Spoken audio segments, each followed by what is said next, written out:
Whales move silent, but we speak. On-chain truth, no disguise. This is Leviathan, open your eyes. GM fam, today is November 7th. It's the first day of the rest of our lives, but it might be the end of DeFi. So DeoBrands is here to join us, as well as anyone else who's going to join as I scramble to get the links out to everyone. It's a true Llama party. Let's grab our mugs, or I guess is more of a tumbler, and toast to the end of the world. Deo, how you doing? Yeah, good. I'm drinking a hydrating watermelon juice. Need to get a little bit more liquidity in my veins, right? There's a liquidity crisis in pretty much everywhere. Deo, it's been a hot minute. Last time we had you on, you were also going through. It was your turn at the bottom of the barrel. Let's just say, like there was a lot of. Yeah, I wasn't even sure I'd ever talk to you again. I thought Yield Nest might collapse after that. What's happened in the last few months with Yield Nest? Yeah, no, everything is going actually great. Like, I mean, it was very difficult to do a TGE in this kind of market where basically, the TLDRs is like centralized exchanges, market makers can fuck you over. It's a long story short, but it's basically difficult, especially if you're just building a good product. Doing a TGE is kind of like a different skill set, and we just had the wrong partners there, I guess. But luckily, the product itself is doing great. We had launched a new RWA asset. We have our stablecoin asset live, our BNB asset pumped. We're tokenizing the BNB rewards there. So some of the sites are doing great. And we actually are making more, revenue. And we have a couple of new products coming up. So basically, we're just building products that are great. And that is moving forward slowly but surely. And I think that is also the DeFi markets, right? So there's all of these sexy vaults, and they all do virtual accounting or black boxes. I said something today on Twitter, like, if you don't know where the yield is coming from, you're probably the yield. So you have to watch out what you're doing. And we're trying to build like proper like architecture and vaults. And I hope that in the long run, that will just work out better for everyone. Yeah. Excellent.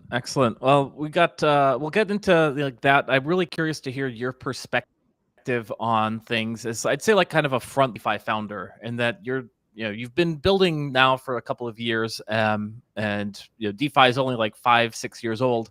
So there's like the dinosaur DeFis, like the Curves, the Aves of the world that are like big, and then there's like this like they're all doing like various stages of like well to like suffering the struggles of the market.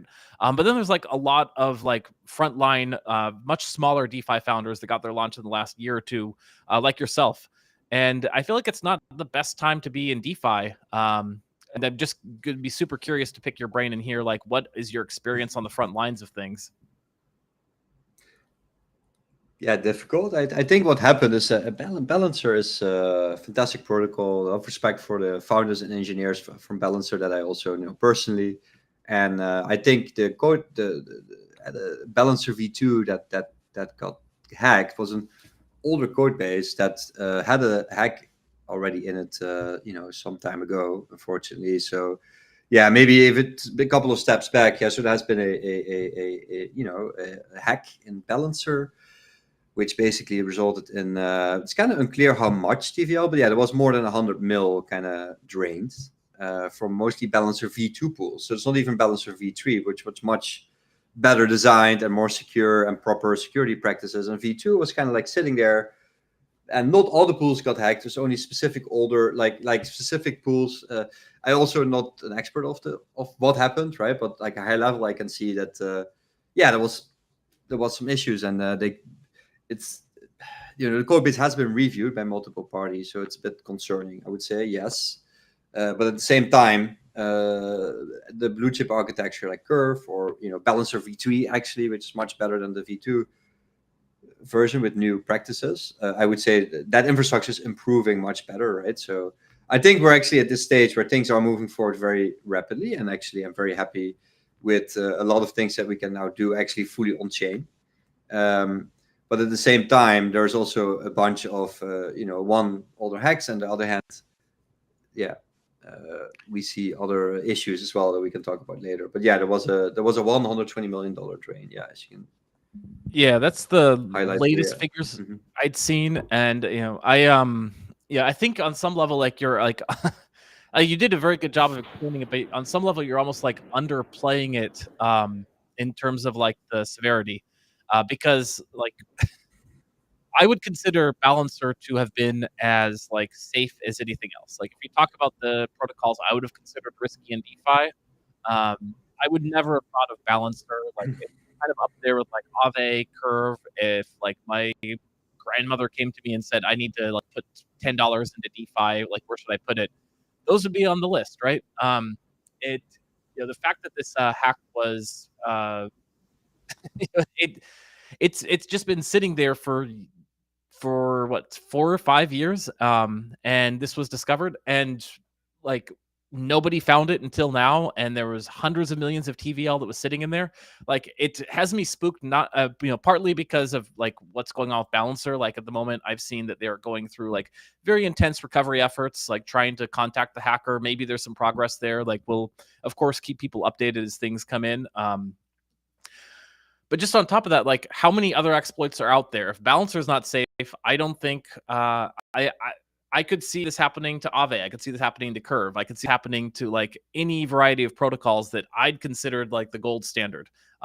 So when I say it's a bad week for DeFi, I just think that I think we all remember October 10th, where there's like massive like DeFi tokens like got sawed in half or less or more in terms of price. I think that's what most people think of as like the dark times.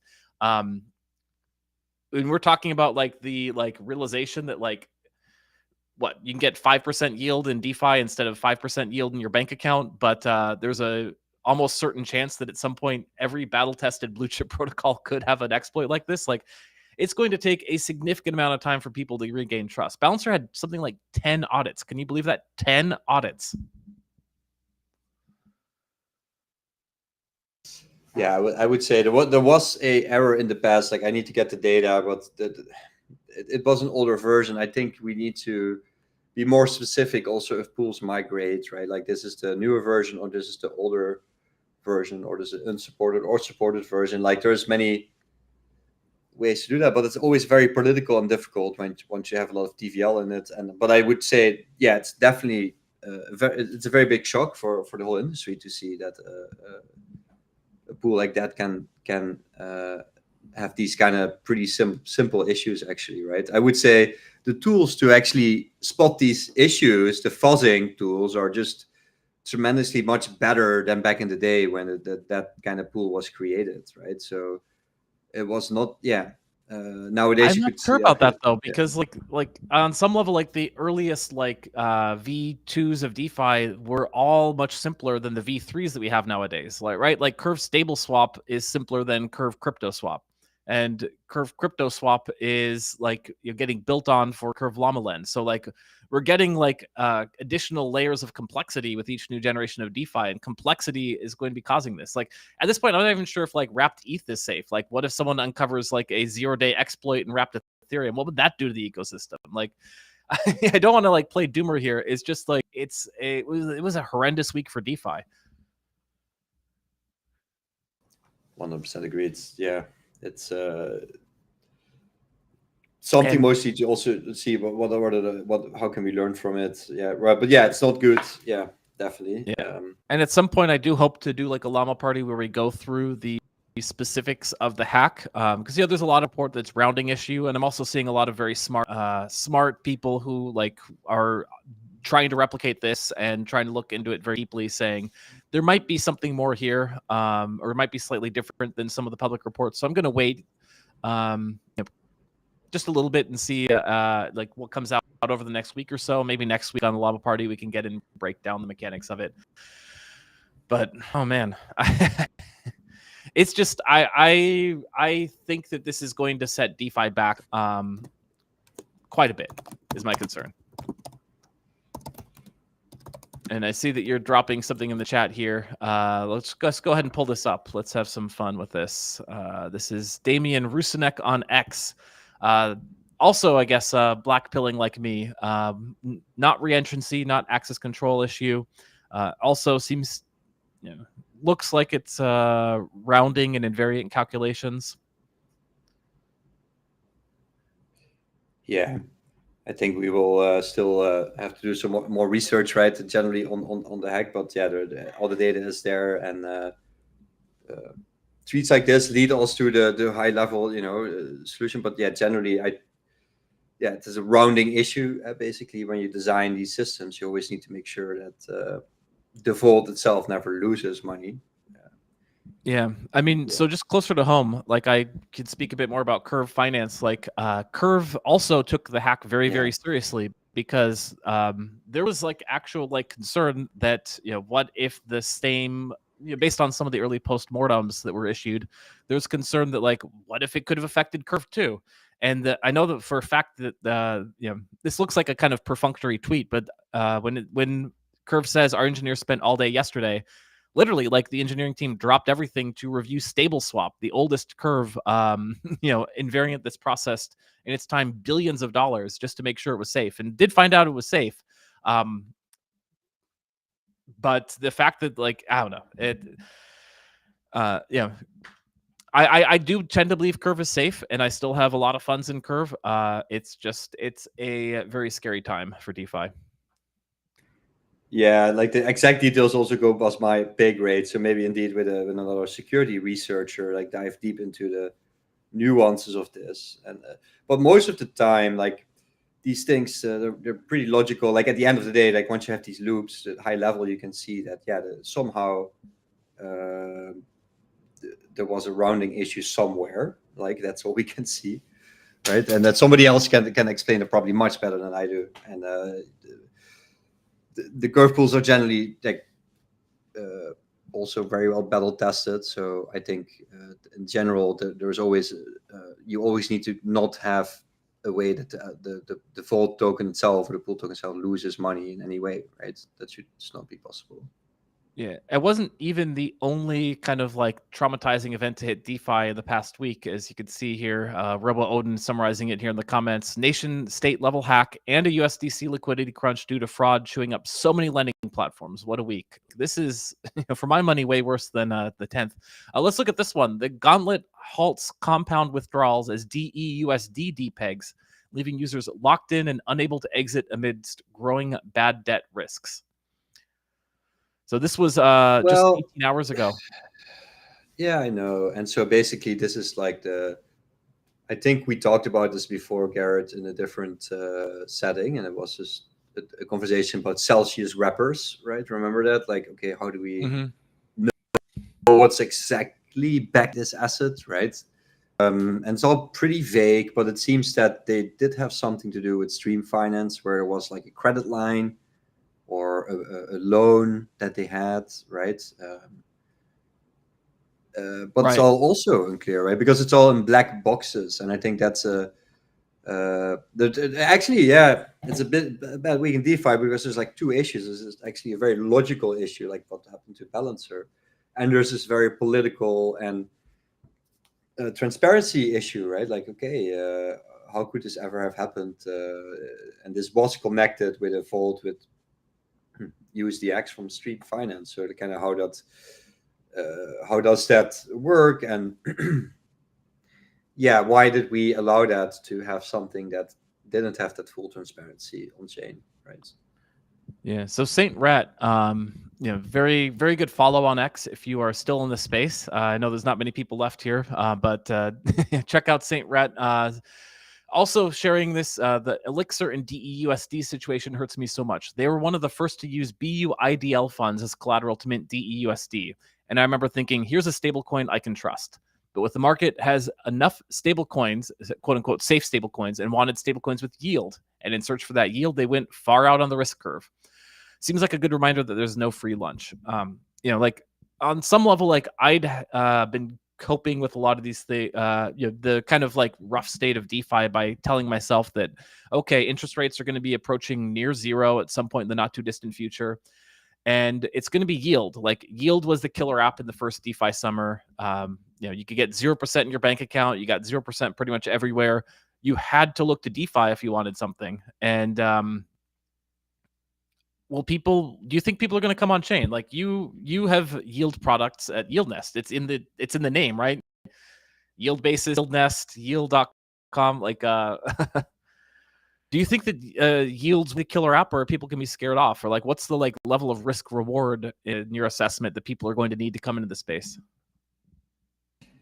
Yeah, so I would say it's freedom technology, right? Like, so where else, right? So there is a very clear solution, clear opportunity here to have easy access to yields that in a traditional way are hard to access or are hard to kind of maintain or move around, right? And this technology helps there.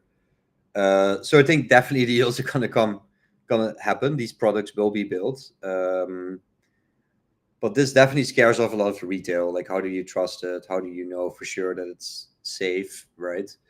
That's a big issue, right? But you can hedge those risks in a way that you could say, Cork protocol or other protocols that have solutions for that, or in Nexus Mutual, there's certain insurance options to take in this kind of situation. I think the insurance kind of interesting. I'm actually not sure if the Nexus Mutual paid out the full insurance, but they should actually have done that, for example. That would be a good way to. I think I'm not sure if the Balancer V2 actually was insured on there, but yeah, that's a different topic. Always interesting to take a look at these kind of mechanisms. But yeah, we're going back to boring DeFi. I think you can see, and there's ways around it. At the one hand, I'm talking to Spectra today, and yeah, all the mechanisms we can do on DeFi are very complex, but they do make sense, right? Like in ways, so if you understand the risks, they are easily to manage, much more transparent, better than in a traditional way. But it's a little bit hard to understand still, and we're dealing with other parties that are just faking it, right? Like, but that has nothing to do with Balancer. So there's like two different ways here. Balancer was definitely a good pool, but on the other hand, we have these. Well, DUSD was also good, but then they went too far up the risk curve with something toxic, right? And that just blew up, and that dragged down also a part there. Plus, probably the Balancer pools that they also had exposure to potentially. I'm not sure. So yeah. Yeah. And then there's all sorts of things. There's like a lot of like concerns about like, it'd been said after 1010 that there was like intense speculation that somebody got blown up. We don't know who, and it'll take some time for the dead bodies to surface. And like I'm hearing, a lot of rumors that Stream Finance was one of those dead bodies on October 10th, and it's just now like coming home to roost.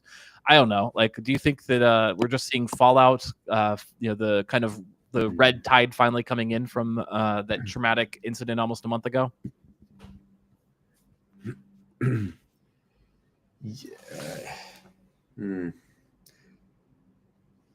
Yeah, I mean that probably has something to do with Stream Finance, but there were more issues there, right? It was a bit more intertwined, I would say. Balancer V2, actually, I just checked the Nexus Mutual market. There was no insurance markets for Balancer V2, right? So, yeah, that's interesting. Got it. Well, I don't want to like be too too blackpilling here. Like I know I'm like talking about a lot of like the negative stuff in DeFi, and we'll have more negative stuff coming up. So don't worry if you are blackpilling. Got plenty more black pills left in the prescription. But there's good things like like every time Curve tanks. Or sorry, the markets tank, you'll know Michael will take to Twitter and talk about Curve volumes just hit an all-time high, and we're seeing that a lot with yield basis too. Like Bitcoin crashing is great for yield basis, send it to zero.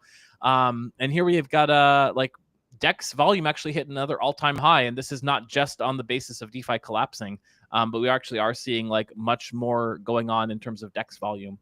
But really, the the white pill story that I wanted to share is that if you take a look at that QR code, it's gorgeous. It's sitting right there in the upper left-hand corner. And you might be wondering, well, why don't I just scan it and see what it's all about? This is the winner of the Squid Pass. So each week we have an auction here on Leviathan for some premium inventory. That is the inventory that you can get here. Shout outs like this here on the live stream, although we're not contractually obligated to shout it out. I just like to do it anyway because I'm more than happy to shill this. We also have premium inventory on Telegram, on the website, and in our X feed. So those are the pin posts there. The auction is closing in about 5 minutes, but while we've been talking and blackpilling on DeFi, there's been an insane amount of auction bids going on right now. It's a very competitive auction. It started at 2,000.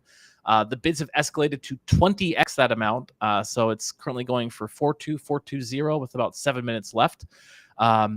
That's going to be to displace last week's Squid Pass winner, which was Alice Rosengarden.eth. Alice is asking if you think you're smart, or at least smarter than Alice, then this is your occasion to tell her why she's wrong. An exploration of what a Llama strategy could look like. And what does this mean, Llama strategy? Well, you have to go to the Substack. If you do, and I do recommend you subscribe, because according to that, it was just... I'm not going to type in my credit card information. That's why I haven't done it yet. If you read through the blog post, it's actually like a pretty interesting idea. Like, you've heard of Michael Saylor's strategy, where essentially just buys up Bitcoin and makes us all rich. What about NFT strategies from Token Work? What would the strategy look like if you're doing an NFT strategy on our favorite Llama collection that actually has a yield mechanism built into it? So it's a very lengthy article about the future of like how you could use When Llama. Highly recommend to read. Highly recommend you subscribe. And then highly recommend that you check out the Squid Pass in just about 5-10 minutes, when it might well change to be something completely different. And head to leviathannews.xyz/auctions to bid on that.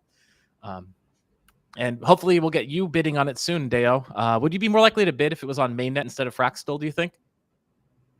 I think you could make it multi-chain, right? So we're deploying on mainnet, hopefully not, soon, TM. Maybe this weekend. We'll see. Well, I am a user of the auction place. I did do an interview, which was fantastic. Exactly. So thank you for that. That was great. And I will use it again. I have seen it come by, and I think these betting markets around a show is fantastic work. And I think this is going to be something potentially very big. Yeah. Betting markets is a whole different thing, and we'll get into that maybe when we get into the fun applications of crypto. Voting markets, betting markets, or like auctioning these NFTs or shows is great. Yeah, there's still very much room for on-chain stuff. I still do think that the on-chain world is eventually going to be the future, and you called it freedom money, which is a really good pitch. I think that there's definitely a lot of rough edges to get worked out, because we have to deal in this completely unforgiving, completely harsh wasteland where the tiniest way of a rounding error can lead to multi-billion-dollar collapse. But eventually we will build up a library of technology that's kind of safe to operate on. But we also have to deal with AI from North Korea now. So Google Threat Intelligence Group this past week says that North Korean hackers have been attacking crypto wallets and exchanges using malware developed by AI models. And this is actually I was hoping to have this article out in time for this week, but ties in very closely to a personal story, which is that I was myself got hit by a fairly moderately complex attack this past about a month ago. Thankfully, no funds lost or anything like that. But it was once I finally uncovered how it was being done, it was it was a step up above the normal run-of-the-mill scheme. And in the process of having to go through this, I got to talk with someone at the FBI and was just asking them about what's going on with hacks and all this. And even before artificial intelligence has basically made its way into this ubiquity where it's at now, there's already so much fraud, so many scams, such a insane volume of malicious activity that the FBI does everything it can, but it's got a massive backlog, of course, piled up. So it's miraculous I was able to get a contact there to help me out. And then I was like, so what's going to happen with AI? Like, this is just going to proliferate, right? Like, there's going to be scams that take your image here, Deo, from a llama party, and call your friends and family and say in your voice, like, send money now, or like, I'm going to have my fingers chopped off, and someone's going to fall for it. Like, the amount of like crazy schemes that are going to be coming out, we can only imagine. Yeah, let's not let's not wait for that live stream, right? No, I know, seriously, right? that's crazy. But like there's a lot more dangers, but there's also a lot more tactics to get us scared, right? So at the same time, we should take our own personal and cybersecurity very seriously, and should explore ways to secure ourselves and educate people how to do so, right? Because I think actually the tools to defend, or the tools to actually be more secure, are also increasing day by day as well. I'm taking the positive side all the time, but yeah, I'm also pretty. It's I'm trying to stay positive, Garrett. You know, it's that Yeah. was the upshot for me of all of it too. Is like, we've only got one life to live, so we can live it scared, hiding under the bed, or we could just like journey even more relentlessly into the like crazy frontier. Because at the end of the day, like, something bad happened, but what ended up working out for me was just I had like an amazing friend group that stepped up. Like, for example, Robo Odin here, who's commenting, he referred me to Groom Lake. I talked to Groom Lake; they were fantastic. Didn't get a chance to work with them, but I definitely would trust them for my cybersecurity needs. But just really appreciate people like Robo and like being like, hey, I know someone, I can help out. And that's what solved it, was, the fact How that did you like get I had your to throw myself. how did you get the funds back? Were they returned or intercepted, or? It wasn't actually funds. My LinkedIn account got hijacked, and the targets had to figure out an interesting way to not only hijack it, but immediately upon hijacking it, start spearphishing a variety of extremely high net worth targets that were like extremely pinpointed. Mm. And I'll be releasing hopefully the early next week the blog post on how they did it. But it was thankfully like it was like a big mystery for me how they actually did it, because it seemed like they had access to my Gmail account, which would have been terrifying. But then if they had access to that, there's so much worse things they could have done, right? Like, they didn't manage to take any money. Why'd they just go for like a LinkedIn spearphishing it? Now, I don't have any money, so that might have been why they had to like go to my network. But Okay. Well, you shouldn't. Yeah, Gmail is not the best. Wait for the piece to see how they did it. So it was like moderately sophisticated, but thankfully not like existentially threatening. Because I was just getting into crazy scenarios, like what if they flew in a drone and hacked my Wi-Fi network or something, or what if they had like just blind all sorts of signing crazy stuff. hack. Exactly. Like, well, yeah, once you like start to like eliminate what they couldn't have been, the possibility just got crazier and crazier. Thankfully, it was kind of like only moderate in terms of severity. But so it goes. Oh man, should we talk about more like white pill stories, since we've been pretty like pretty negative on so many things? Or at least I have. You've been keeping the positive spirit. I've been trying to stay positive. Like I've been through a lot, right, as you can imagine. So I think indeed, the only way to do is stay kind of like, well, what is the most logical thing, Garrett? Like, does self-sovereign, like in a way that we can just see things in a on chain and interact with that? Is that better than just some sort of? Do you want to move back to the bureaucrat already, or are you happy with smart contracts still, right? Oh, if I never have to send a wire transfer again, it's too soon. Right, so like I mean, it actually this is all really bad, right? But it's not as bad as a bureaucrat. Like you have to just like give your KYC data, or like your it's like they're harassing us, right? Like, so making a joke, but it's like like it's better to interact with things on chain, right? So trying to just stay positive here. Oh, what is this? Pre-sale, pre-release? so this is Michael Saylor. Is Strategy. We were just talking about Strategy. Just 2 hours ago, has raised an additional 620 million in euros. I don't know what that is in dollars. Probably like pennies. In an upsized 10% preferred stock offering to fund Bitcoin purchases and expansion, highlighting continued institutional confidence in BTC as a reserve asset. And I always just find this like kind of crazy, because like I'm super deep in the Ethereum rabbit hole.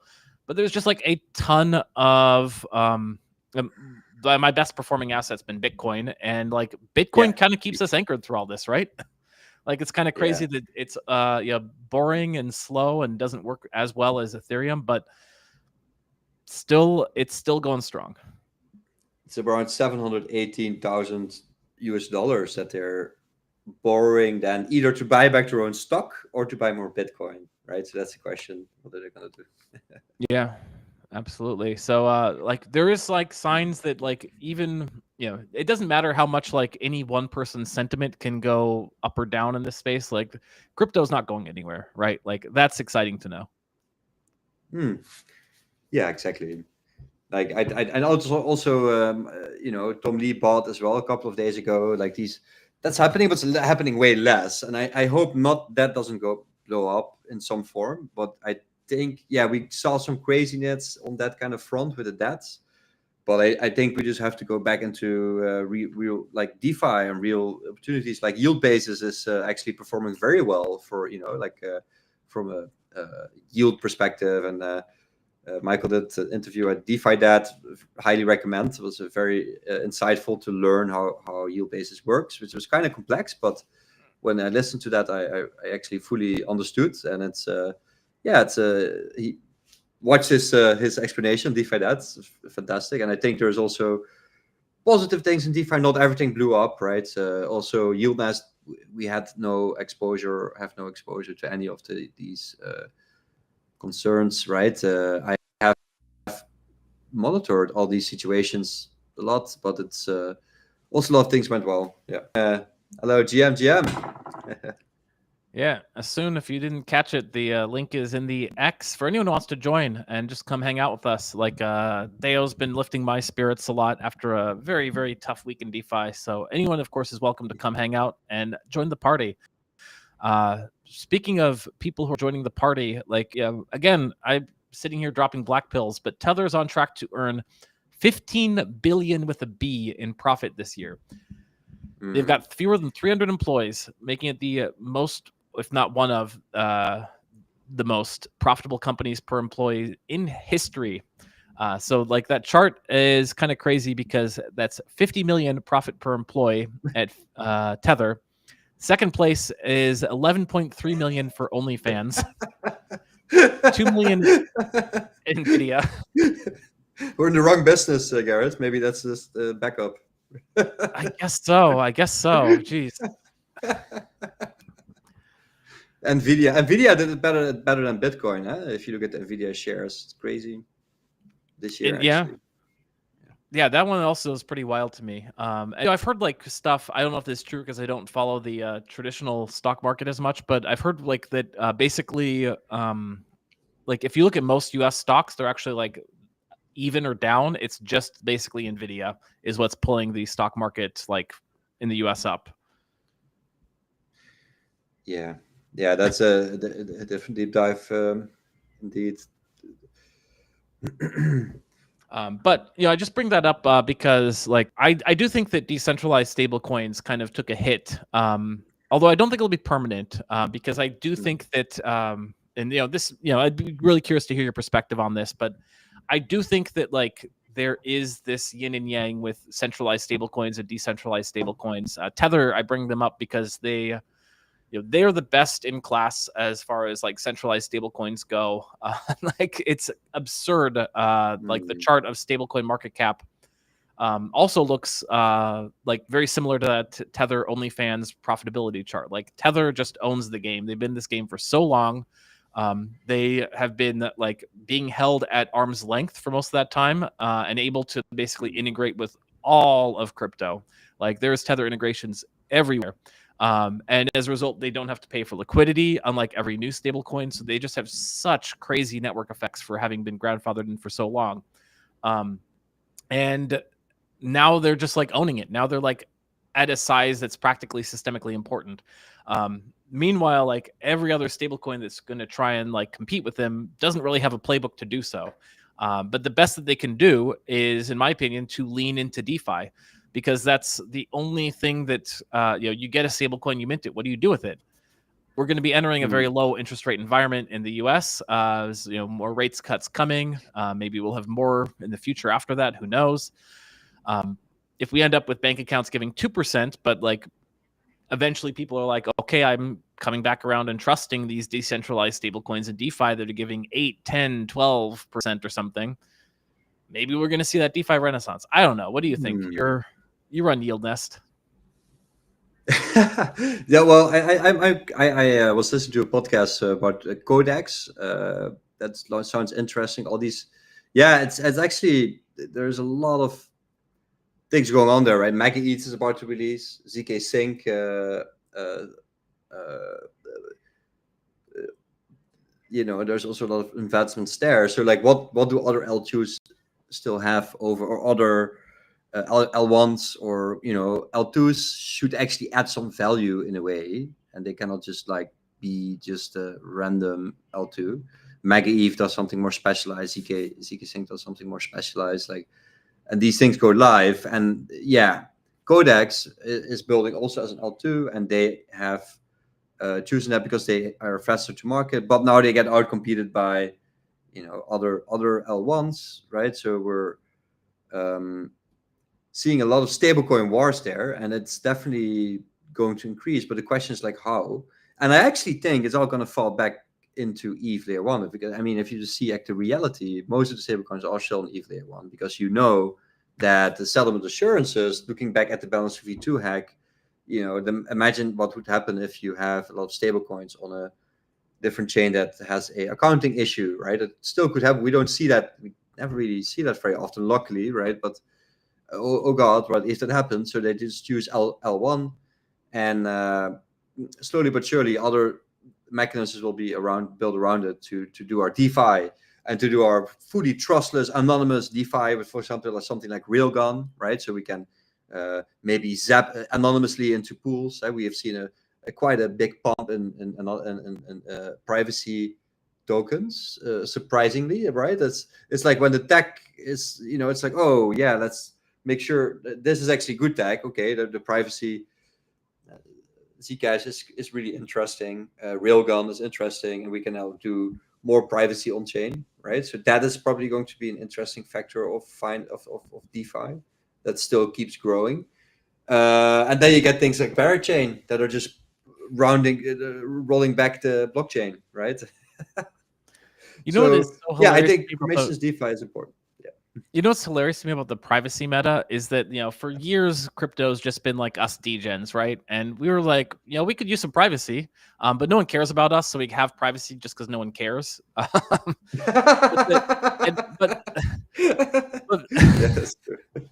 then for the longest time, we also had to deal with all the FUD, like, oh, why do you need privacy if you're not doing anything wrong? If you had nothing, all the constant arguments that got trotted out, like privacy is only important for criminals, blah blah blah. Now all of a sudden we're seeing as institutions are coming on chain, they're the biggest drivers of demands for privacy, bar none, right? Like, none of the institutions want to go on a chain, essentially, if they're like, wait, you're saying like my trading strategy is just going to be public? No, I'm not doing that. So they're insisting on, you're seeing this huge explosion of basically institutionally focused chains launching, which have ZK built in, so they can attest that no, the money's not in North Korea, but other than that, completely private. And it's like that was what we needed to get privacy forward chains and hitting the mainstream, is we need the big players to come in, and they demanded the privacy. Yeah, the most ironic outcome is the reality, right?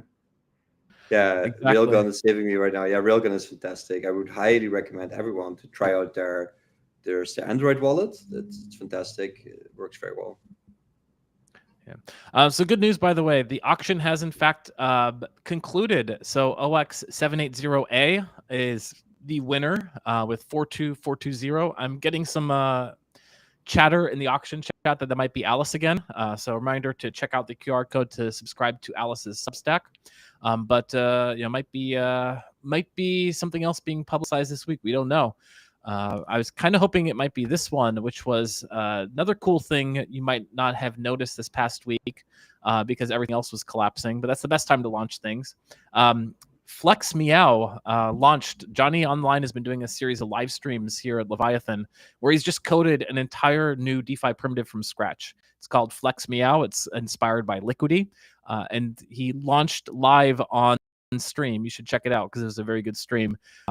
He launched a TBTC Curve USD market, very small, but the lenders in there are getting an average rate of 11.42%. So, if you got some Curve USD and want to play with it, might not be the worst thing to check it out. Flex, Flex, meow, like a kitty cat. Flexmeow.com. That's fantastic. I love to see this. Johnny is an amazing online is amazing developer. What happens in the back end with lending? Is there some boosting, or what does it do with FlexMeow? I would love to learn. All right, I will drop a link in the chat because he has built 8 straight episodes of discussing how it works, getting feedback from the community, building it. Of course, not audited. There might be bugs, there might be issues, there might be all sorts of hacks. Johnny might just be setting us up to rug us. I doubt it because he's like a super high integrity dude. But yeah, I just say this to say that like everything in DeFi is scary, as we've seen with Balancer. Use all of this at your own risk. All right, here's a fun one. I'd be curious to get your perspective on this because I'm US, and as a US person, like I have very limited insight into the kind of like Binance ecosystem. But this was a fun story that came out this past week because it made no news like a couple of weeks ago or so. Trump had basically pardoned Binance's founder, CZ. He'd been sentenced to, I think, 4 months in prison. Trump, in Trumpian fashion, claims, I hardly know the guy, but he believed the Biden administration's prosecution was a witch hunt, and critics allege that the pardon is linked to Trump's family crypto dealings. To which Rosengarten, who in fact I'm getting word is not the winner of the Squid Pass, said, "Crime is legal." Now, you are in a country that's allowed to use Binance. I'm not. What is your take on CZ? Good guy, bad guy? The villain of the cycle, or like a good dude? What's the story? Yeah, fascinating personality for sure, right? Like he has apparently a photographic memory. He's a very smart dude. He's very switched on. I didn't meet like know him or anything, but I did meet, like I saw a couple of times at events. It always seems very switched on, and yeah, he says the right things. And this is interesting, but still, getting a pardon the way that it went with the USD1 is very fishy, I would say. So I'm not sure what's happening there, but in general, it's a lot of things happening there. But they're also trying their best to actually bring, I think he's trying to move forward the right way, right? I mean, he took a risky bet at the beginning of the industry, which was fantastic, which also moves the industry forward. And he executed very well, right? But yeah, what's happening, and also the whole, yeah.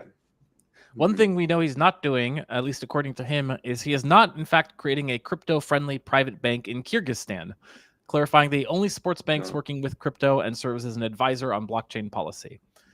So, so it is what it is.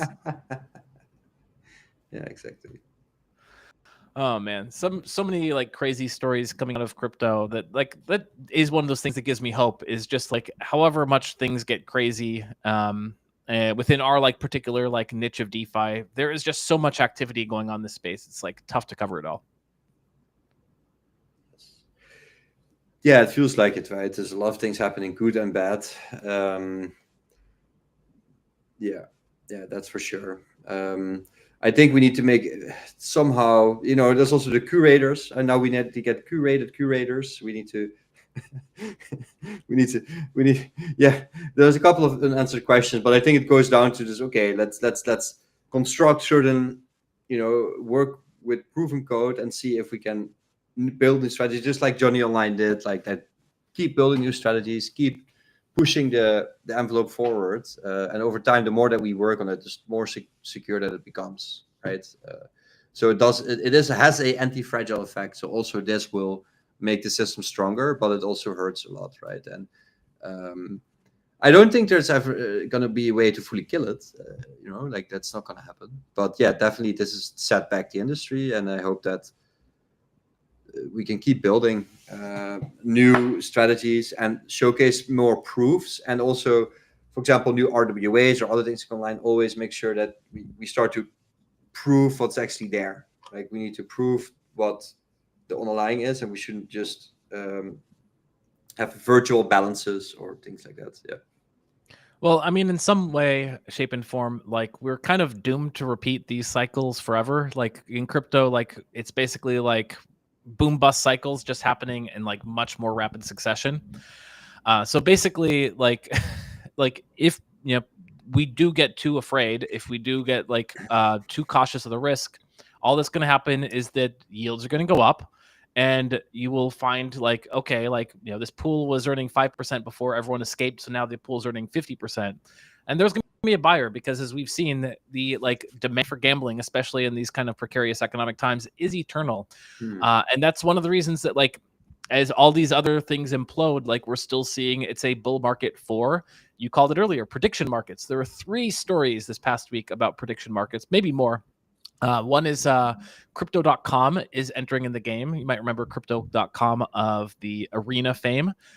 They are going to be doing a Hollywood-focused prediction market.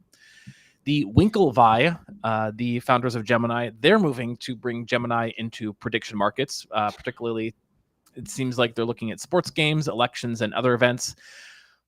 But on the other hand, Romania is banning Polymarket. They've blacklisted it. They've called it unlicensed counterparty betting rather than event trading. And this might have been linked to the fact that there was like massive volumes on the Romanian elections. Like, in my history of watching prediction markets, like, there's almost never been a prediction market that has survived multiple different like election cycles until Polymarket. And basically, like, what happened is, like, partway through any election cycle, the politicians would notice that they're seeing this betting activity on Polymarket or whatever the Iowa prediction polls of the year were, and banning it as soon as they got in office. But it seems like Polymarket at least is proving like it might become the first to survive, and it's kind of leading way to all this. But it looks like it's going to face like spotty regulatory hurdles internationally. But I don't know. What's your, like, you had thoughts on prediction markets earlier. What's your take on this whole industry?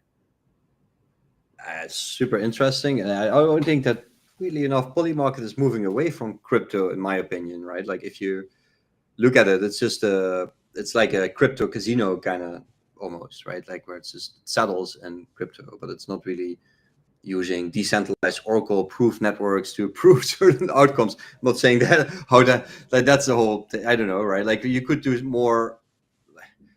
I think betting markets have a long way to evolve, and I think Polymarket is just the first iteration of something that's going to be attacked for sure. I don't know why they not try to be more decentralized, but they go more the corporate route. So yeah, that's going to be limited, right?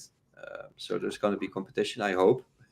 So my read on it is that they want to kind of, it's always been, prediction markets always kind of shaky ground, right? So they want to shore it up in whatever they think is going to make it safest for them to operate long term. So at the beginning, that was Polygon launching it kind of in a more decentralized fashion.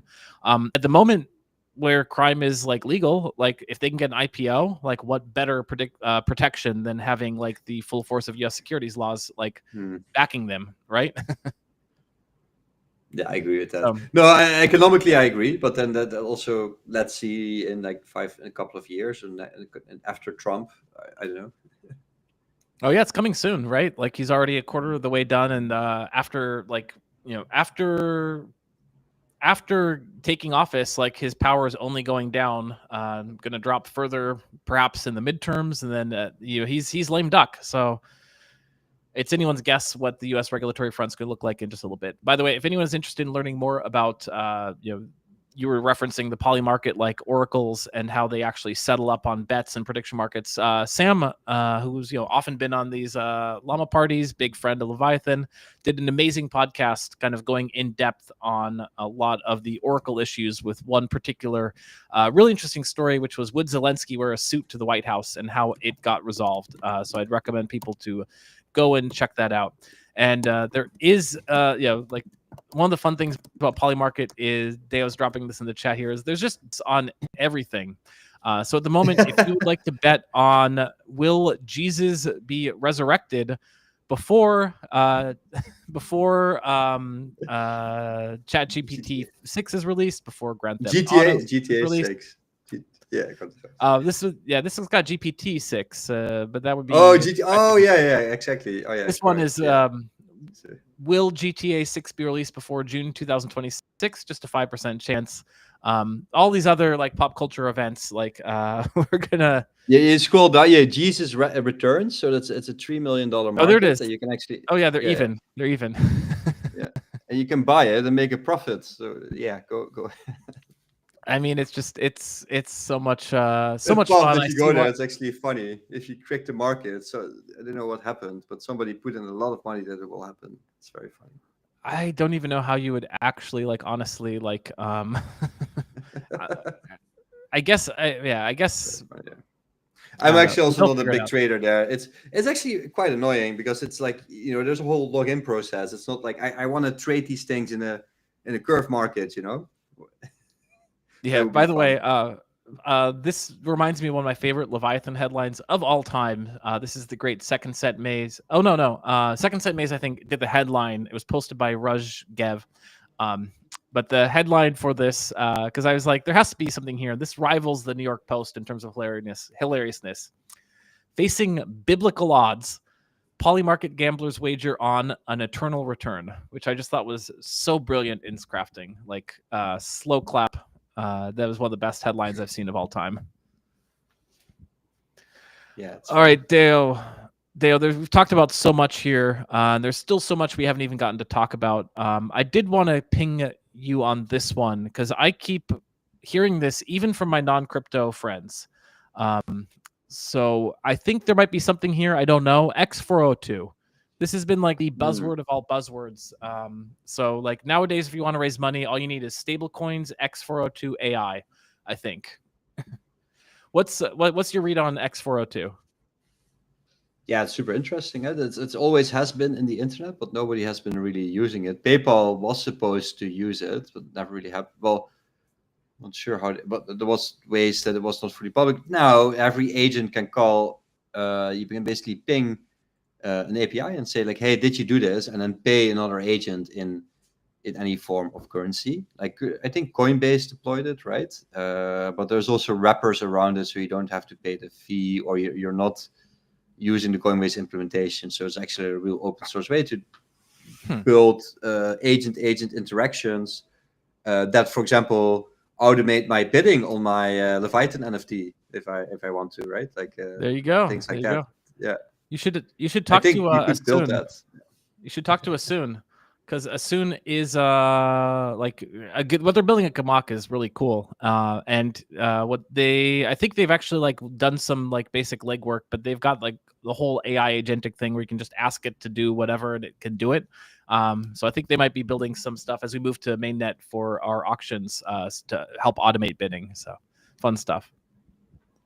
That would be fantastic. I want to have my Leviathan. So basically, maybe I have a marketing agent that helps me with marketing and then bids from time to time if I release a new product on the NFT. There you go. And right, like things like that.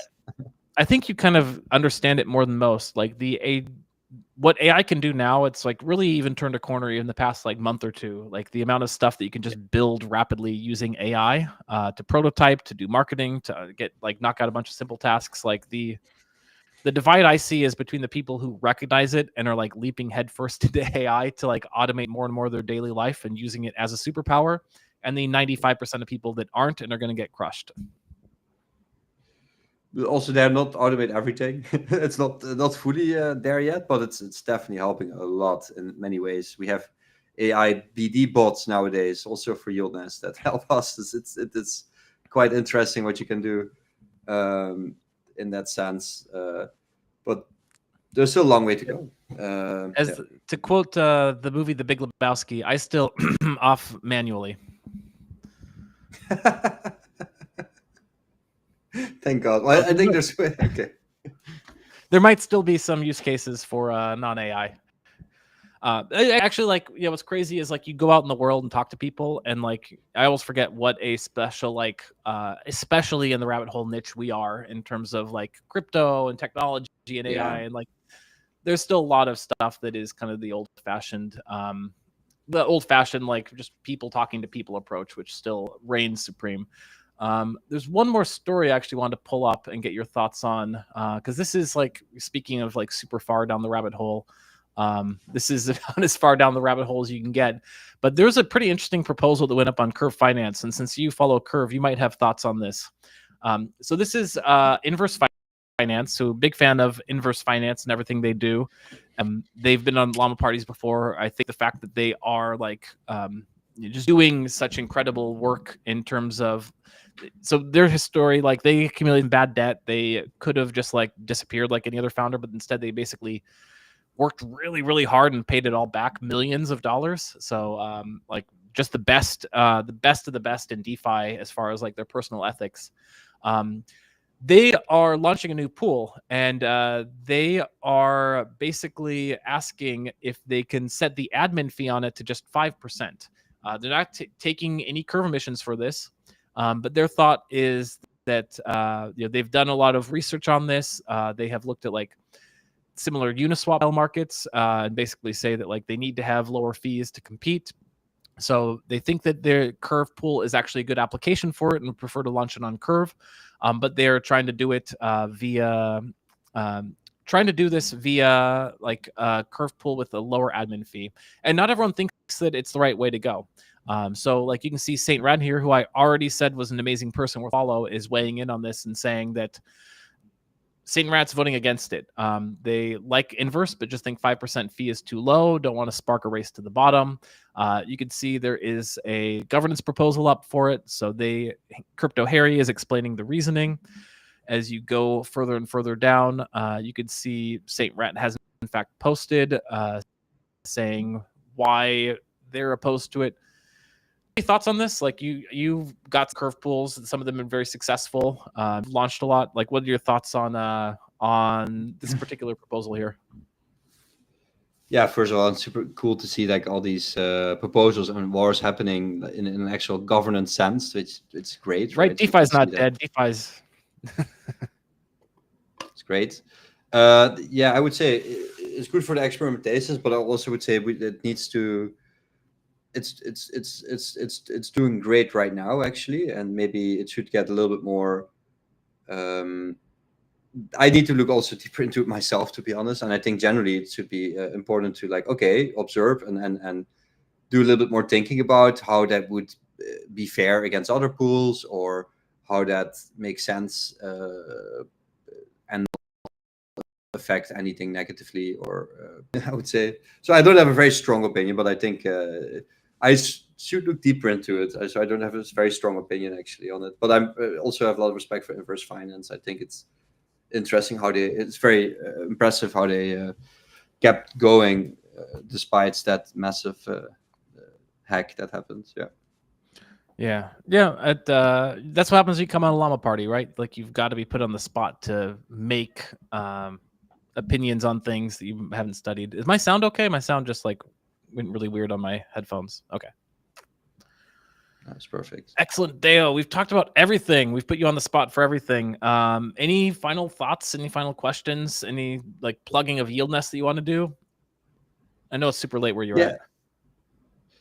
No, I'm fine. It's a bit late, yeah, but I just had a dinner, just got home, so pretty chill, late evening DeFi chat. Love it.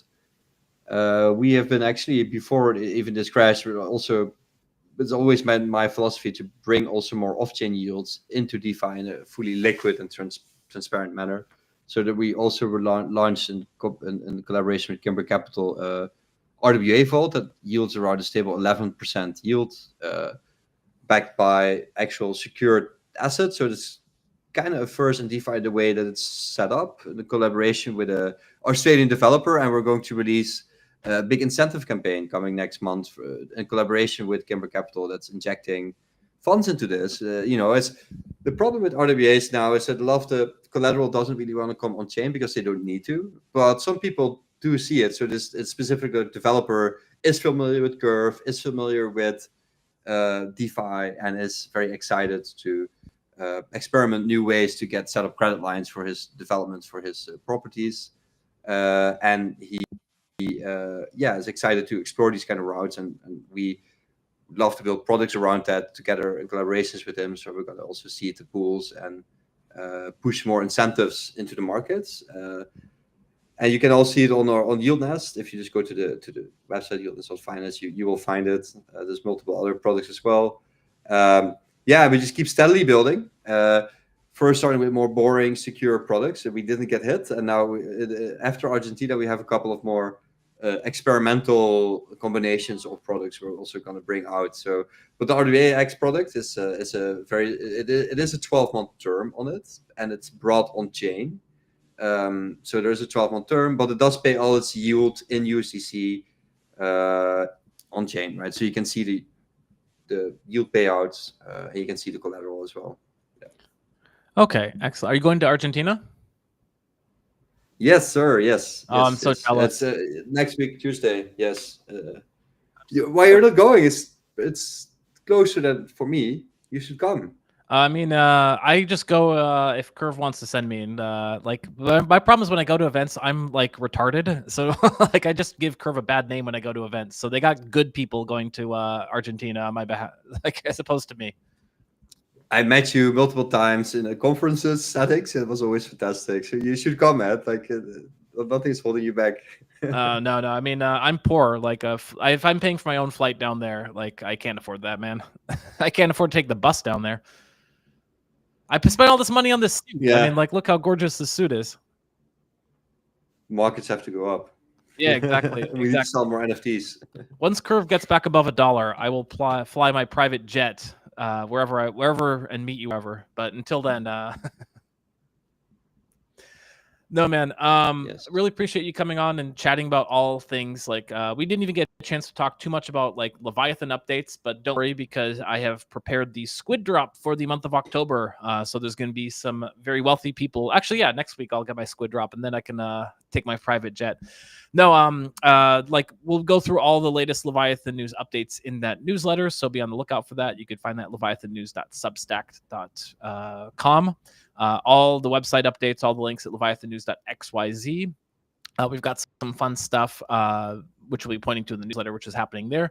Congratulations to the winner of the auction, who I've learned is Cogsy. So we'll see what Cogsy is from previously. It's been AIOZ, or once the when Llama was receiving a squill drop. So we'll see. It could be whatever he wants. Other than that, Deo, like YieldNest Fi, what about your personal handle? Where should people follow you on X? Yes, Amadeo Brands at Amadeo Brands. Yeah, on X. Yeah. Well, really appreciate you stopping by. It's always a lot more fun when I don't have to talk for a whole hour, especially because like little things like I can't get my mic stand fixed, so I have to hold it, which makes it tough to talk and type and like do all the production stuff at the same time. So having you around to, if nothing else, full airtime while I like send a link out, super helpful. But really, more importantly, like appreciate your takes, appreciate the fact that you're building, and you talked me off the ledge several times. It's difficult, especially when building. Yeah, there's a lot of times you want to give up, but at the same time, there is still logic, and there's still logic that makes sense most of the time, right? So let's keep moving forward and keep focusing on the more positive events. And I also think, like, if you look at other cycles, we've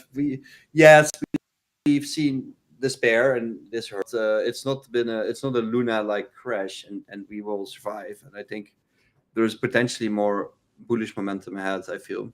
Somehow. If this was it could also be bearish sentiment, because maybe that's why I feel like that.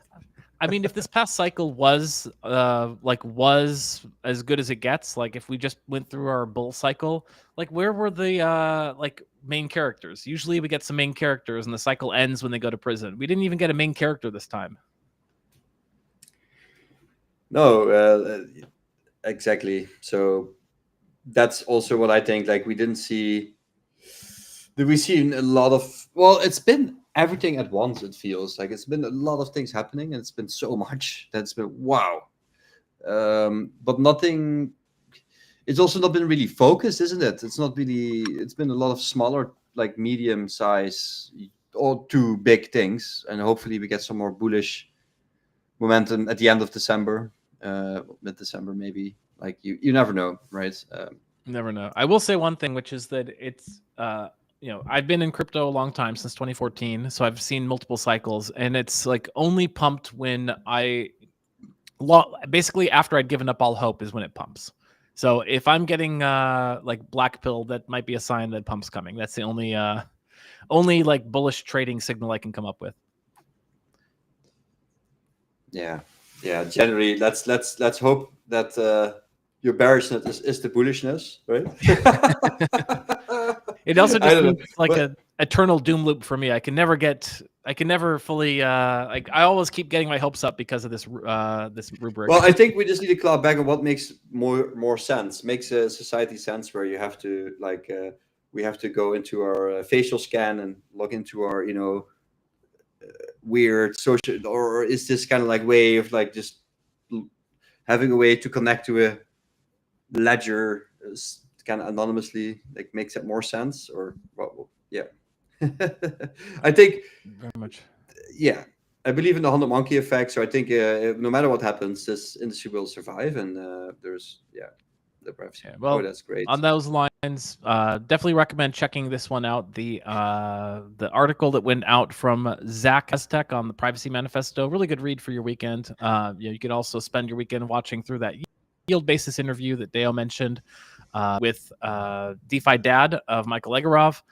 As well as watch through all of Johnny's stuff, see if you can find the code, follow the code, see if you can understand what's going on, and see if you can give him questions. Yeah, please link that. I would like to. Where's the link to? Yeah, I'll drop it to you after we get off the chat here, and then I'll place it. I'll just do it all the all the YouTubers do and say I'll put it in the show notes and never do it. So it's in the show notes. Like at some point, AI will get around to do it. No, I'm the worst. If people don't catch the live stream, I am awful. All right. That being said, Squids, thank you so much. We'll catch you on the next tide. All right. Thanks, guys.